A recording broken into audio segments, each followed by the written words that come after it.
Mesdames, Messieurs, peuple congolais, je m'adresse ici à Jacqueline Lydia Mikolo. Être ministre n'est pas un concours de beauté et de sinistre de la santé publique. Pour commencer, mesdames, messieurs, je vais devoir vous apporter cette information que pour mesurer l'image, qu'elle soit bonne ou mauvaise, d'un pays, pour mesurer la notoriété d'un pays, pour mesurer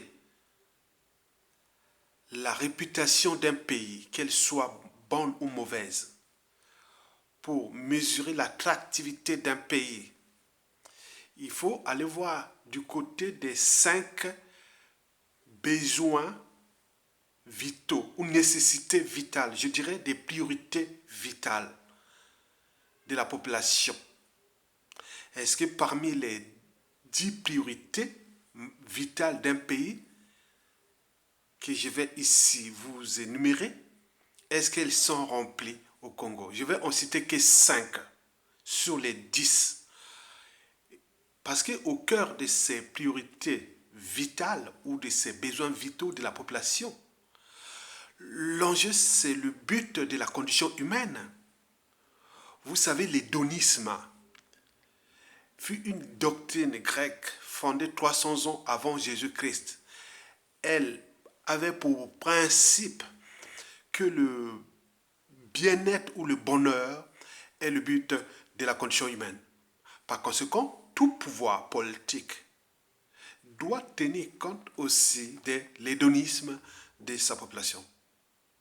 Et dans cet hédonisme, donc je vais ici déjà vous énumérer 5 priorités vitales qu'il faut vérifier quand vous arrivez dans un pays. La première priorité vitale, c'est l'eau. L'eau, c'est la vie. Quand vous arrivez dans un pays où il n'y a pas d'eau potable, il faut se battre pour avoir l'eau potable. Ça devient problématique pour votre santé déjà. On ne va pas aller dans un endroit où vous risquerez d'aller perdre gratuitement votre vie. Deuxième priorité vitale, c'est manger. Or, au vu de l'état de l'alimentation au Congo, et notamment dans les grandes villes du Congo, elles deviennent potentiellement et structurellement problématiques pour la santé publique. D'autant plus que les morgues sont pleines à craquer de cadavres de tout âge, en partie liés à la condition humaine qui règne aujourd'hui au Congo, où les gens sont dans l'hécatombe de la condition humaine. La troisième priorité, c'est la sécurité. Oui, la sécurité des personnes et des biens. Allez regarder ce qui se passe là-bas. C'est le Far West, où règnent les bébés noirs, les soudards, les tueurs à gages et tout compagnie. C'est un environnement hostile à la santé humaine, puisque la pression psychologique est telle que il peut entraîner d'autres maladies. Maladies nerveuses, AVC, et tension et autres, parce qu'on est dans un environnement qui devient hostile à la condition humaine. Mesdames, Messieurs, peuple congolais, la quatrième priorité, c'est la santé. Vous arrivez dans un pays, vous pouvez boire de l'eau et manger, il y a la sécurité, et il peut arriver à un petit bobo, il faut aller à l'hôpital. Il peut faire un petit accident, là, on va là-bas maintenant pour mourir, mais pas plus pour se faire soigner. Mesdames, Messieurs, peuple congolais, la cinquième et dernière priorité sur les 10 que j'ai résumé que les 5, cinquième priorité, c'est le cadre de vie. Là où vivre, étudier et travailler et faire du tourisme et être, voilà, donc c'est ça. Quand vous arrivez à un endroit où vous pouvez aller boire de l'eau potable, vous pouvez aller tranquillement aux toilettes sans avoir oui, comme au Congo Brazzaville, toute la ville pue. Parce que les toilettes, il n'y a plus de système de canalisation, des réseaux d'addiction, déjà des eaux usées, tout ce qu'il y a. Vous voyez, problème d'assainissement. Donc vous voyez déjà, c'est catastrophique. Et donc, mesdames et messieurs, donc en résumé, donc il faut l'eau. Il faut bien, là où on peut manger, là où il y a la sécurité, là où il y a la santé et puis le cadre de vie. Mesdames et messieurs, peuple congolais. Donc, partout dans les sociétés libres ou dans le monde libre, euh, la santé publique est d'abord un défi politique. Donc on voit comment on mène des politiques publiques, notamment dans le cadre de la santé. Est-ce que les gens ont la santé? Parce que quand nos gens nous parlent de santé, ils vont pas bien travailler, ils vont pas bien étudier, ils vont pas. Il y a beaucoup de choses qui rentrent avec la santé. Et donc là, il faut savoir que la politique, le défi politique est là. Il doit être au cœur de la politique. La santé, c'est une priorité. Parce que la population au Congo aujourd'hui qui est en décroissance, en dépopulation, parce qu'il faut voir les conditions de vie. Et donc là, donc on mesure aussi, parmi les indicateurs macroéconomiques d'un pays, mais figure aussi celles qui rentrent dans les cadres des politiques de santé. Parce que la santé a une valeur ajoutée aussi. Mesdames, Messieurs, peuple congolais, le deuxième défi dans certains pays, ou au Occident ou ailleurs, c'est un défi technologique. Donc on mesure les niveaux de savoir et de connaissances. Est-ce que la médecine avance-t-elle au Congo ou elle... Oui, de quoi? Est-ce que la médecine c'est lié avec la science, les savoirs, la connaissance? Est-ce que le savoir est partagé? Est-ce qu'il y a des formations continues en santé? Est-ce qu'il y a des politiques? Est-ce qu'il y a beaucoup de choses autour de la santé? Ça, c'est les professionnels de santé qui savent ça. Ce n'est pas de réciter des cours ou autres que vous avez appris ailleurs, que vous arrivez là-bas, vous n'avez jamais appliqué. Vous allez voir comment le docteur Thierry Paul Ifunja a écrit dans son livre qui s'appelle le système de santé dystopique. Et donc, ce que je vais ici vous l'expliquer par la suite. Mesdames, Messieurs, peuple congolais. Le troisième défi, c'est le socio-économique parce que la santé contribue au PIB d'un pays. Et donc, vous avez compris. Or, c'est Denis Sassou Nguesso, la santé des Congolais, c'est pour lui un défi d'abord tyrannique, qu'il a dit, il faut dominer les Congolais, il faut les rendre malades, il faut les faire tout ça. Donc, il y a l'intention criminelle est là. L'intention de détruire la santé des Congolais est là. Elle est avérée, on ne peut même pas chercher à l'expliquer. Quelqu'un qui a au moins un cerveau, une âme, une conscience, il va certainement dire non, il y a une volonté tyrannique de dominer les Congolais par l'hécatombe de la condition sanitaire au Congo. Deuxième défi, c'est le défi diabolique. Oui, on appelle ça la sorcellerie. Et nous, on appelle ça, on est au cœur des affaires criminelles. Mesdames, Messieurs, le troisième et dernier défi, c'est le défi du business pour eux. Puisque les gens meurent en masse, qu'est-ce qu'on fait? Bon, ben, les morgues sont pleines à caquer des cadavres de tout âge. On va les funérailles, donc il y a tout un circuit économique là qui contrôle tout ce marché. N'oublions pas aussi, on fait du trafic d'organes humains. Et donc beaucoup de choses là qui rentrent là. Donc nous sommes dans un environnement hostile à la vie, à la dignité et au caractère sacré de la vie humaine. Et la faute à qui? La faute est au dictateur, puisque dans toute organisation, qu'elle soit État, entreprise ou association, quand il y a un dysfonctionnement, c'est celui qui a la tête qui en est responsable. Les poissons pour par la tête, donc il y a la chaîne des responsabilités. Aujourd'hui, la responsabilité, c'est le dictateur. Après arrive son ministre de la santé des Congolais, qui s'appelle Jacqueline Lydia Mikolo. Et on peut aller encore plus loin. Donc c'est ça, mesdames et messieurs. Donc il ne s'agit pas ici de poser la responsabilité par association, par appartenance, non. Bien sûr, il s'agit d'un système tyrannique, d'un régime tyrannique, qui est lié à liberticide, antidémocratique, antisocial, criminogène, moral et dissolu, confiscatoire d'ailleurs de l'État congolais sur tous les plans. Donc sur le plan de la santé, oui, donc il faut se dire que tout Congolais qui vit dans ce pays est en danger de mort. La mort gratuite, mesdames, messieurs, peu congolais. Bon, donc, je vais maintenant m'adresser à Jacqueline Lydia Mikolo. Être ministre n'est pas un concours de beauté et de sinistre, de la santé des Congolais. Madame Lydia Mikolo, ce n'est pas parce que vous avez des entrées dans l'oyocratie, c'est les oyo-sapiens.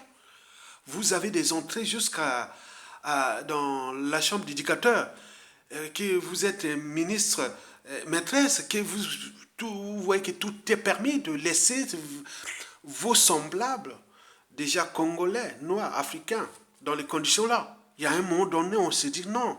Vous voyagez, vous passez par-ci, par-là. Il y a des moments où on se dit non, mais comment nous on fait du mal à nos semblables? Pourquoi ça? Pourquoi cet acharnement? Il y a une conscience. On se dit non, c'est pas possible. Donc, sur ce plan, nous allons aussi faire le constat de l'état du système de santé dystopique congolais, écrit par le docteur Thierry Paul Ifunja. Où sont passés les milliards alloués à la santé? Où sont passés les milliards alloués à la santé? Et donc, nous allons faire lecture de la page seulement 37 et 38. Et donc, ce livre-là, donc vous pouvez le commander partout. Il est sur Internet aux éditions. Il vient de paraître au mois de juin. Et donc, il est là vous pouvez les trouver en France, partout dans les sites dédiés. Bon, vous pourrez voir ça. Et voilà. Donc, après, je ferai le bilan déjà général vu par le docteur Thierry Paul Ifunja, et puis quelques éléments de la réalité que nous subissons parce que tous les jours qui passent, on essaie de perdre des proches. J'en ai perdu tellement là-bas, comme tout Congolais. Vous avez tout compris. Mesdames, Messieurs, peuple congolais. Faisons maintenant lecture de la 37e page à la 38e page. Le docteur Thierry Paul Ifunja a écrit ceci dans la 37e page. Qu'a-t-on fait des sommes d'argent débloquées pour la santé?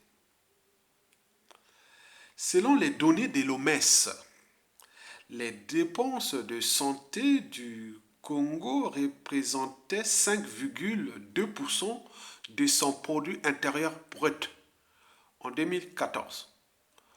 Plus, durant les années de la municipalisation accélérée, les budgets alloués à la santé étaient colossaux.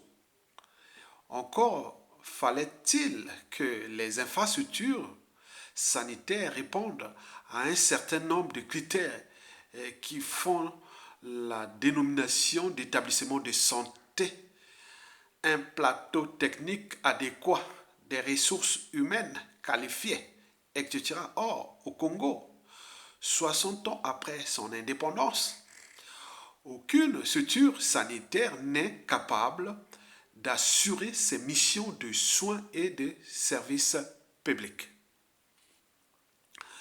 Ce cadavre à la renverse, je veux dire, le système de santé congolais suscite pourtant des convoitises.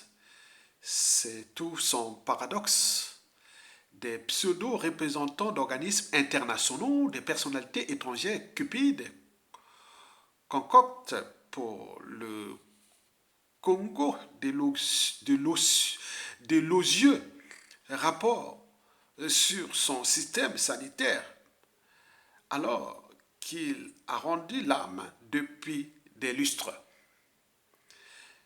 L'énormité des émoulements leur fait perdre la tête. Ils ferment les yeux sur la putréfaction du système de santé du Congo. Ils repartent chez eux les poches bien pleines. Les entrepreneurs de BTP locaux à qui les marchés sont confiés mais qui ne les finissent pas se pavanent, eux, tranquillement dans les rues, sans être inquiétés par la justice. Comment expliquer cette impunité si ce n'est pas par les accointances des hommes politiques avec les affaires. Beaucoup de ces sociétés mafieuses appartiennent à des hommes politiques, à des militaires gradés. Aussi interviennent-ils souvent pour protéger leurs lampistes. Normalement, 12 hôpitaux modernes auraient dû sortir des entrailles de la terre, d'après les promesses du pouvoir de Brazzaville. Qu'en est-il 8 ans après avoir décrété 2012 l'année de la santé? A posteriori, c'est avec une vacuité complète que l'on assiste. Mais l'effervescence du vide continue, elle, d'agiter le microcosme politico-médiatique comme si l'on avait abouti à un projet viable, comme si l'on avait des monuments durables. Eh bien, oui, ainsi va le Congo. Beaucoup de bruit pour rien, tels les roulements d'un tam-tam qui, au fond, ne repose sur rien. Faut-il être bardé de diplômes pour se révolter contre ce qui se passe à l'hôpital de Makelekele? Les toilettes dégueulasses infectées des rats et des cafards inondés d'odeurs de putréfaction au sol trempé d'urine sont payantes 100 francs CFA par tour. Et si un patient hospitalisé doit y aller 5 fois par jour, il doit s'acquitter de 500 francs CFA. Ajoutez à cela les frais d'hospitalisation, 1500 francs CFA par jour, sans ration alimentaire. Le malade en sort traumatisé. Au fait, les services de pédiatrie des hôpitaux de Brazzaville et de Pointe-Noire regorgent d'enfants âgés de quelques mois à 3 ans, souffrant de pathologies différentes, partagées le même lit. Faute de chambres suffisantes, les malades de différentes pathologies se retrouvent dans une même pièce. Et que si vous y êtes admis pour une rhinopharyngite, vous risquez d'y ressortir avec une gastro-entérite. En réalité, dans les hôpitaux de Brazzaville, on ressort plus malade que guéri. Bon, donc vous avez tout compris. Donc là, c'est le docteur Thierry Paul Ifunja. Et donc, il a fait ce livre-là, c'est son premier sur ce temps. Donc, docteur Thierry Ifunja est originaire du Congo-Brazzaville, vit en France depuis plusieurs années, médecin pneumologue. Donc, il s'occupait quand il y avait le coronavirus dans l'Est de la France. Il était là aussi dans les trucs de coronavirus. C'était un pneumologue. Donc, il est co-auteur des travaux scientifiques sur les maladies respiratoires, publiés dans les grandes revues françaises et internationales. Et donc, là, il a écrit un système de santé dystopique et son premier livre. Donc, il est là. Donc, vous pouvez aller regarder. J'ai mis les liens en bas de Congo Page et autres. Bon, vous pouvez les... Maintenant, je vais faire un peu de bilan en tenant compte des chiffres que j'ai pris déjà dans son livre et aussi de la réalité. Parce que chaque jour qui passe, on entend que un tel est mort, donc on en a perdu beaucoup. Donc chaque Congolais, avant la chute de Sassou Nguesso, pour nous qui vivons à l'étranger, nous allons perdre au moins 30 à 40% de nos membres de famille. Surtout ceux qui sont dans les grandes villes. Retenez bien. Donc on voit déjà que là-bas, c'est question de vie et de mort. Donc les gens, les gens ont tellement banalisé la mort. Donc elle devient, voilà. Donc on n'est même pas en guerre, mais les gens meurent comme des mouches. Voilà, donc vous avez tout compris. Mesdames, messieurs, maintenant, quel bilan faire de l'état de santé dystopique du Congo? Donc, il faut aller voir déjà du côté du budget. Parce que si vous voulez faire une politique sociale, une politique sanitaire ou toute politique, voilà, vous avez quel budget? On va demander, vous avez quel budget? Le budget du Congo aujourd'hui, qui est déjà en décroissance, parce qu'on est parti de 2002 à peu près jusqu'à 2014, on était à plus de 5 000 milliards de francs CFA de budget annuel. Et donc, en 2014, le budget, donc l'État congolais avait réservé près de 5% du produit intérieur brut, 5,5% du produit intérieur brut au budget de la santé, pour la santé des Congolais. Or, c'est faux. Faux et usage de faux. Pourquoi?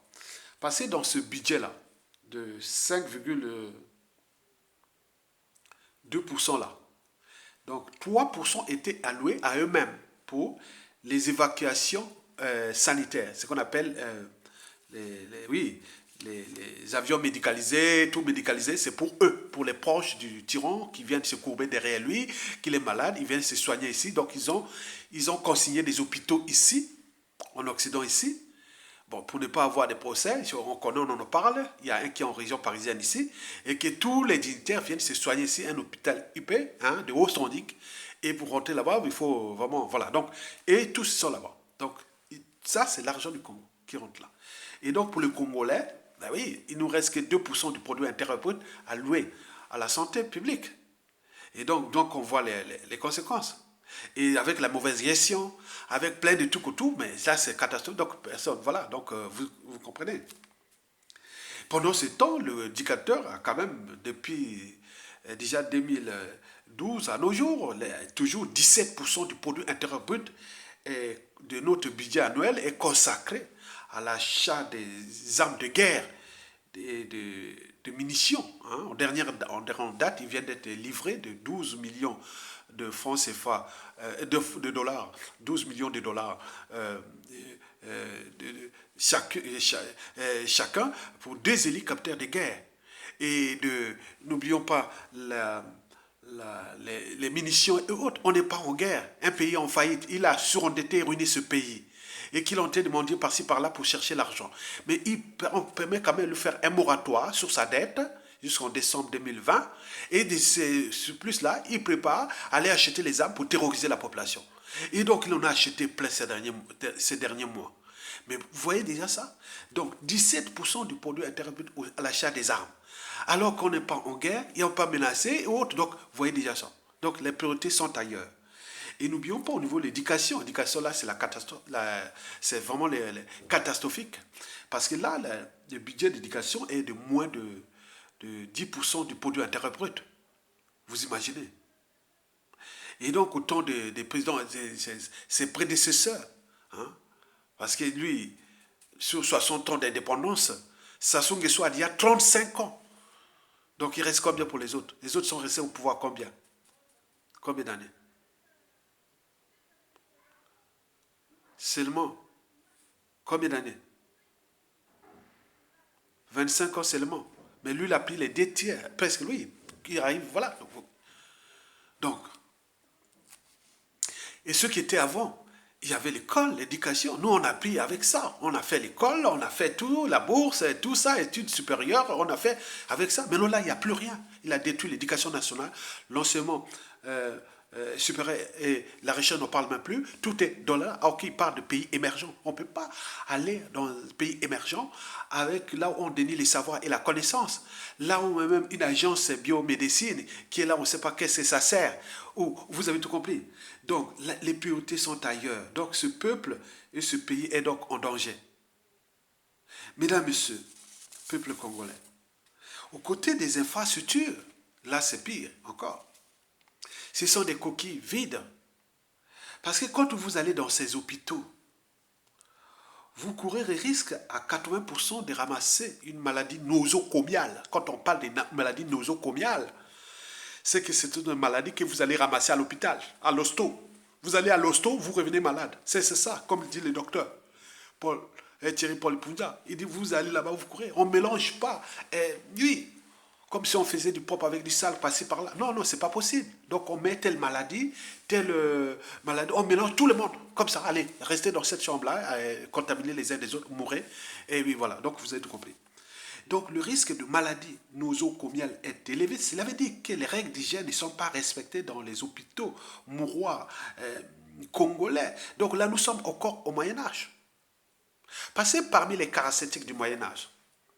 Figurez un, la paresse intellectuelle. Je parle du Moyen-Âge entre le 9e et le 13e siècle ici en Occident. Figurez un, la paresse intellectuelle.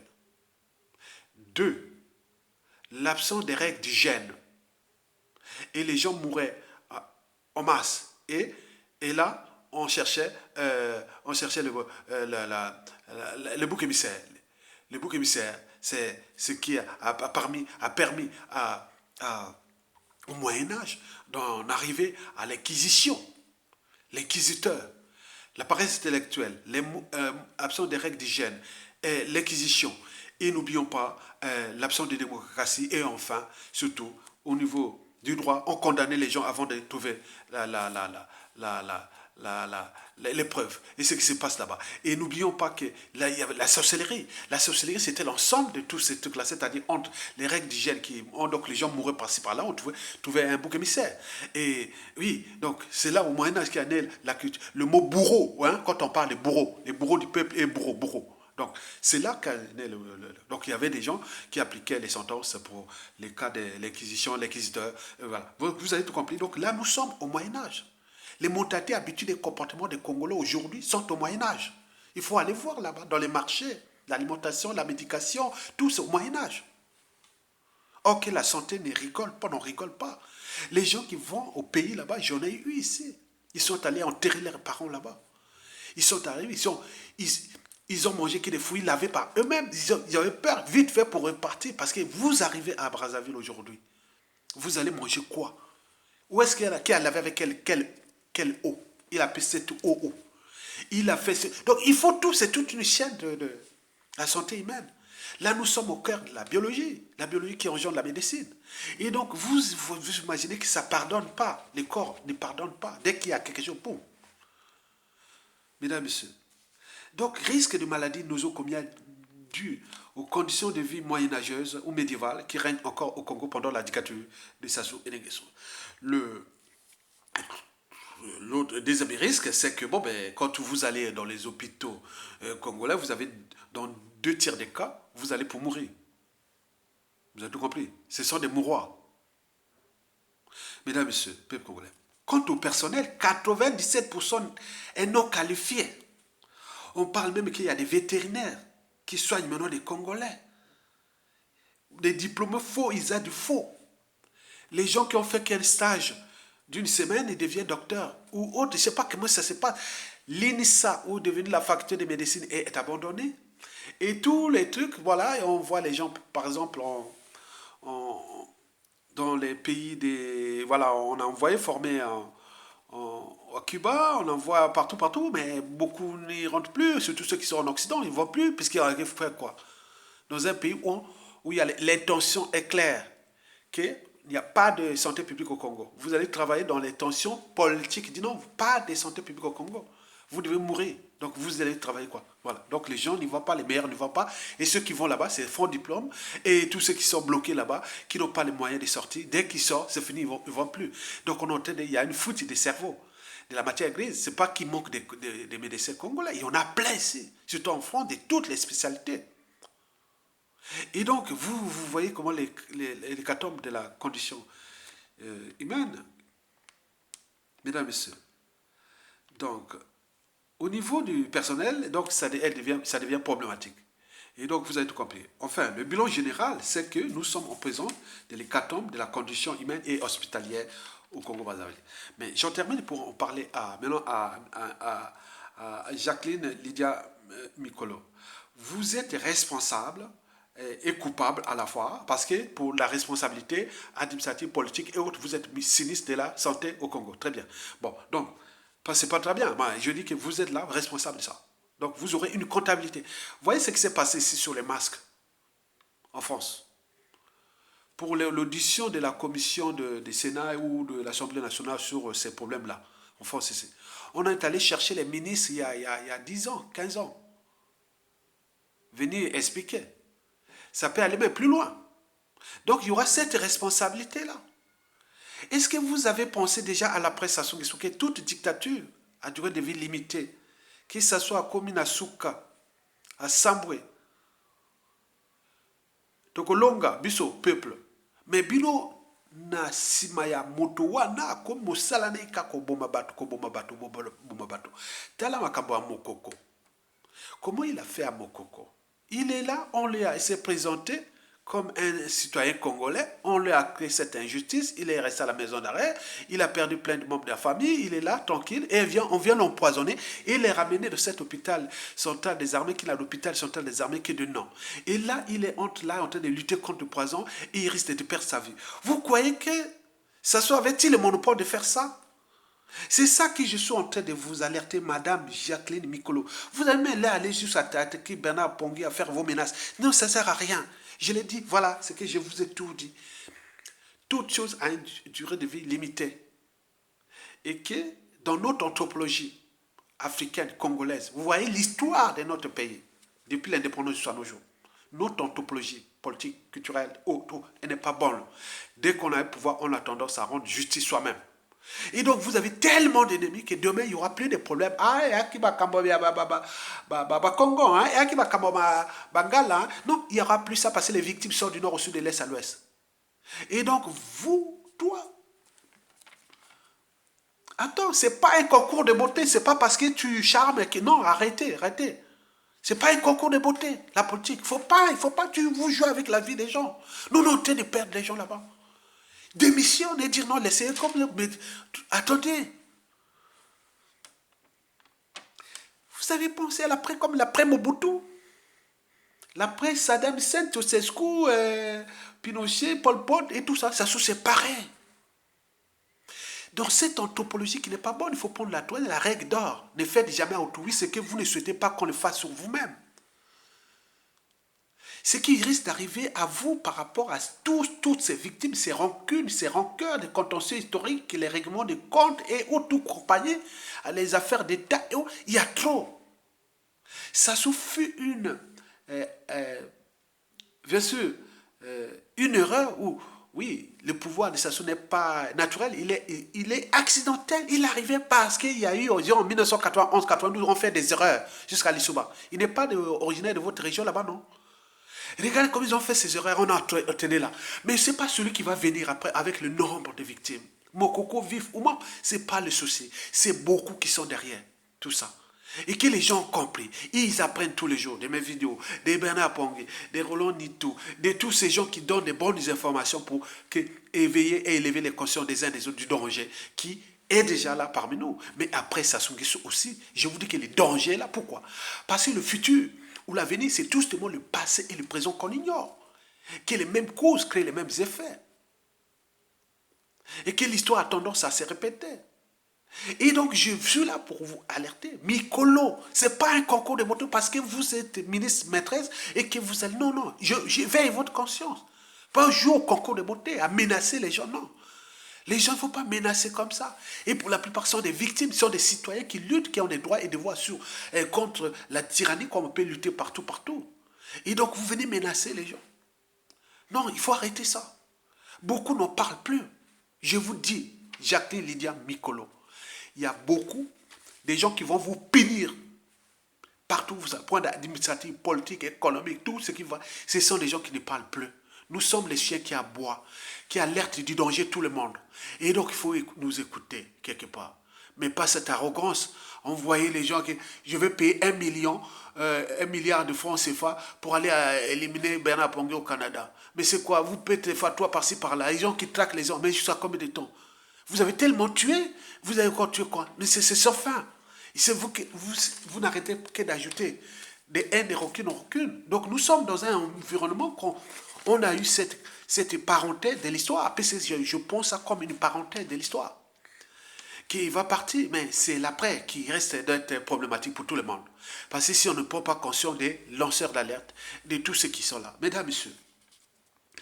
Et donc, le cas de Jean-Marie Michel Mokoko est une injustice.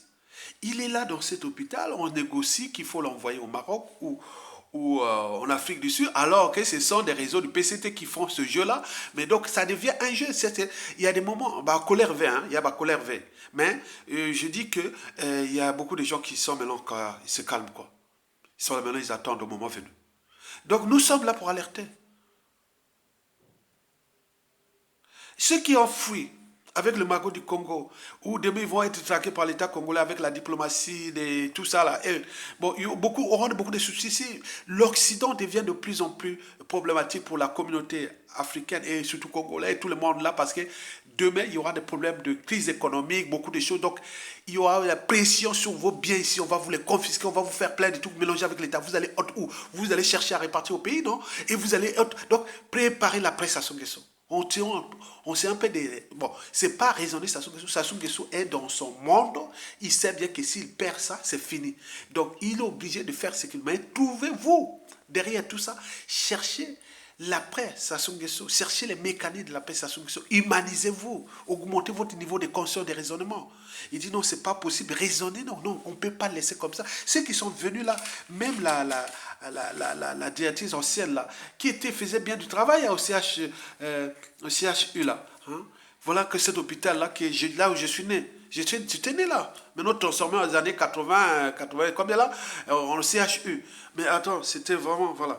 Donc écoutez, donc vous avez tout compris. Et donc là, c'est le docteur Thierry Paul Ifoudia qui vous informe du système